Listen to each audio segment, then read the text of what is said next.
Hi, I'm Apurva and welcome to day 4 of my series 100 Days, 100 Problems, where I solve your Power Apps challenges and turn them into working solutions. Let's read out today's problem.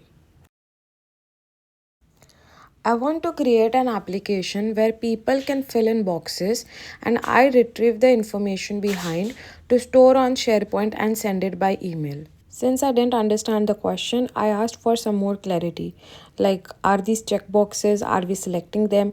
What are we trying to retrieve here? And so on. It's a gallery where I add two text inputs. The item, I have it already from a SharePoint file.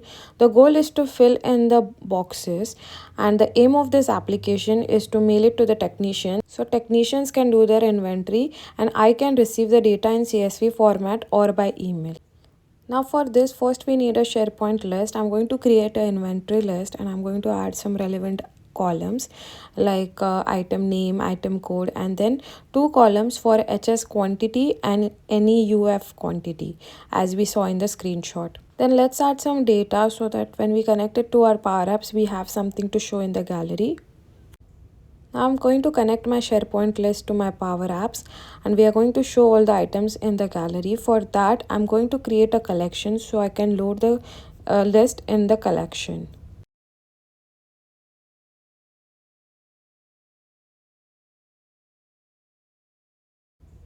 Once we have the gallery configured, I'm going to add item name, item code, and I'm adding two text input just like the ones we saw in the screenshot.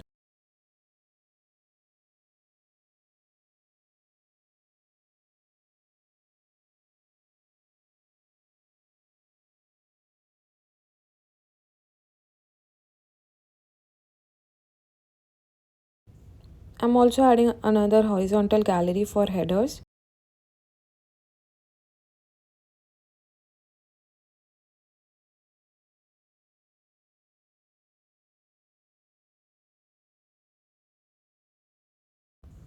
Then finally we just need a button so that we can push all the records from the gallery to the SharePoint. For that we are using for all formula and a patch function.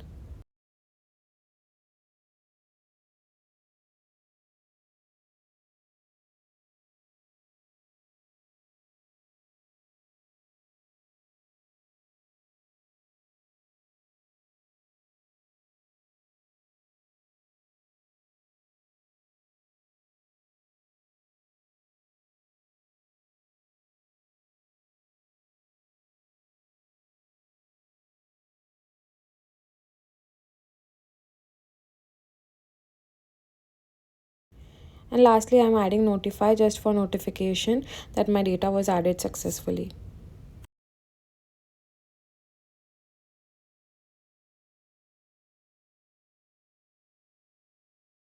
Now finally, let's fill all these boxes and test it whether the button is working.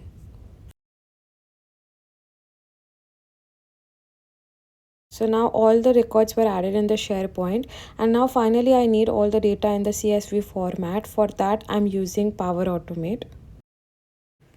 First we'll use PowerApps trigger to start the flow. Then we'll use get items to get all the items from our SharePoint list. First we'll initialize the variable so that in the next step we can use append to array variable. In this we are only going to use the columns that we need to see in our CSV format.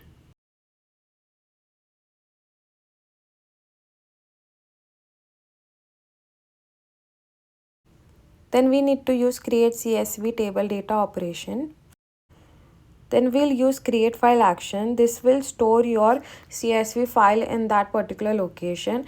And then once you create the sharing link,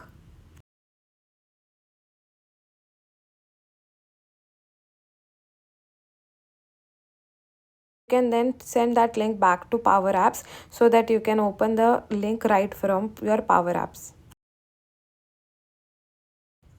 Then we are going to use the launch function so that we can use the file right from the Power Apps. We don't have to go to our SharePoint to locate that particular file. Now let's test this. Once I submit the records, it will get saved in the SharePoint and then the CSV file will be generated and it will directly open it from the Power Apps. Now I'll just clean the app a bit and we'll see the final look. Here is the final look. I've added a dashboard screen so that I can show all the locations. Then on the second page we have the gallery, and at top I've added the submit button. As you can see, it's disabled right now. As soon as I fill all the boxes, it will be enabled.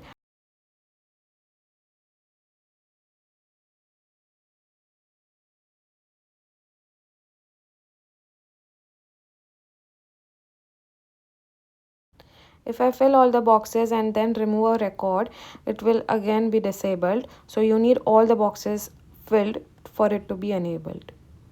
Then finally, you have all the records submitted in the SharePoint, and here is your CSV file. If you want, you can also add send an email action to your Power Automate flow. And that's it. If you like this video, please like, share and subscribe.